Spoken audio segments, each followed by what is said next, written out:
அஜித் குமாரோட நடிப்புல கடைசியா ஆதிக் ரவிச்சந்திரனோட இயக்கத்துல குட் பேட் அக்லி திரைப்படம் ரிலீஸ் ஆகி இருந்துச்சு. இந்த படம் ரசிகர்கள் கிட்ட நல்ல வரவேற்பையும் பெற்று பாக்ஸ் ஆபீஸ்லயும் நல்ல வசூலை கொடுத்து இருந்துச்சு. முழுக்க முழுக்க அஜித் ரசிகர்கள் கொண்டாடுற திரைப்படமா தான் குட் பேட் அக்லி திரைப்படம் அமைஞ்சிருந்துச்சு.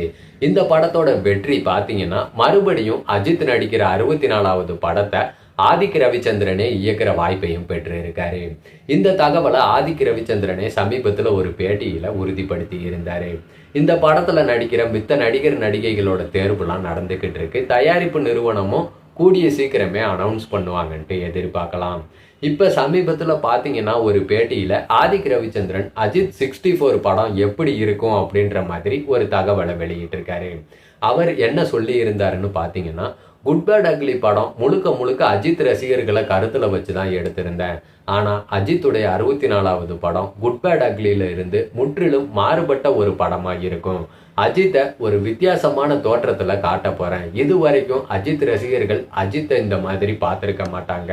ஒரு வித்தியாசமான அனுபவத்தை கொடுக்க போறேன் அப்படின்ற மாதிரி ஆதிக் ரவிச்சந்திரன் தெரிவிச்சிருக்காரு. அது மட்டும் இல்லாம அஜித் 64 படத்தை பாத்தீங்கன்னா கோடை விடுமுறைக்கு 2026வது வருஷம் ரிலீஸ் பண்ணவும் திட்டமிட்டு இருக்காங்களாம்.